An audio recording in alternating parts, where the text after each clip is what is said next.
আর এই ঘটনা ঘটার পর মুখ্যমন্ত্রী মমতা বন্দ্যোপাধ্যায় তিনি সোশ্যাল মিডিয়ায় পোস্ট করেছেন এবং তিনি বলছেন কৃষ্ণনগর পুলিশ জেলায় যে ঘটনা ঘটেছে তাতে এই মৃত্যুতে বালিকার মৃত্যুতে স্তম্ভিত এবং শোকাহত।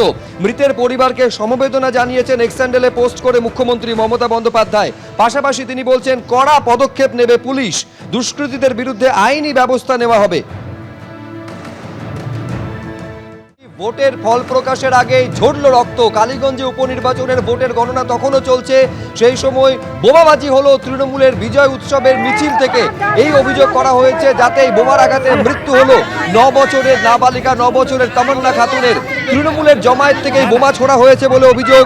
যে বোমার আঘাতে মৃত্যু হয়েছে 4র্থ শ্রেণীর ছাত্রী 9 বছরের নাবালিকা তামান্না খাতুনের। সিপিএম সমর্থকের বাড়ি লক্ষ্য করে বোমা ছোড়া হয়েছে বলে অভিযোগ। স্থানীয় বাসিন্দারা বলছেন ওরা বলছিল আগে ওকে শেষ করি। অভিযোগ স্থানীয়দের টার্গেট করে লক্ষ্য করে ওই 9 বছরের ছোট্ট বালিকাকে খুন করা হয়েছে বলে অভিযোগ করা হচ্ছে। নদিয়ার কালীগঞ্জের মোলান্ডি গ্রামের ঘটনা। একেবারে স্পষ্ট অভিযোগ করছেন মৃত নাবালিকার মা যখন স্নান করতে যাচ্ছিলেন, ছোট্ট মেয়ে মায়ের হাত ধরেছিল, তখনই লক্ষ্য করে বোমা ছোড়া হয়। যদিও পুলিশের বক্তব্য দুর্ঘটনাবশত বোমার স্প্লিন্টার থেকে বালিকার মৃত্যু। স্থানীয় বাসিন্দা থেকে পরিবার অভিযোগ করছে একেবারে তাদের লক্ষ্য করে বোমা ছোড়া হয়েছে। যে বোমার আঘাতে ক্ষতবিক্ষত হয়ে মৃত্যু হয়েছে 9 বছরের নাবালিকার। একটা উপনির্বাচন, একটা বাই ইলেকশন, সেখানে পর্যন্ত প্রাণহানি এড়ানো গেল না।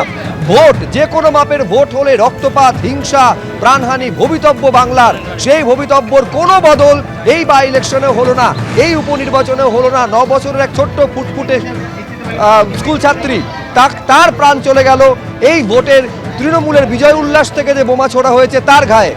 ওইখান থেকে শয়তানের দলরা এমনি করে আমার হাত চেপে ধরে আছে। শয়তানের দলরা এসে ওইখানে কি এমনি করে ফেলেছে। ওই আনোয়ার, গাওল, মানুয়ার, কালু, ওই ফকরের বেটা, ও কতজন এসে এমনি করে ফেলেছে। আমি মানুষগুলা চিনি, আমি অত নাম বলছি জানি না। আমি ওইগুলাকে আমি মেলা লোক, এক ঝাঁক লোক এমনি আমার ছেলে এমনি পড়ে গেছে, আমি অমনে পড়ে গেছি। একেবারে ধুমুটি। আমি বলছি কি আমার ছেলে কোথায় গেল? ও গো আমার ছেলে। যারা মেরেছে তারা কোন দল করে? তারা ওই দল করে, টিএমসি দল করে গো। এখন সকাল থেকে বোম মারছি আমরা, আমি ভয় করে খুব। এবার সে কংগ্রেসকে ভোট দিয়েছে, আমি সিপিএন কে ভোট দিই, আমার বাপরাও সিপিএন কে ভোট দেয়। আর পুলিশ কি বলছে যে যারা এই ঘটনার সঙ্গে যুক্ত তাদের ছাড়া হবে না। এক্স হ্যান্ডেলে পোস্ট করা হয়েছে রাজ্য পুলিশের তরফে।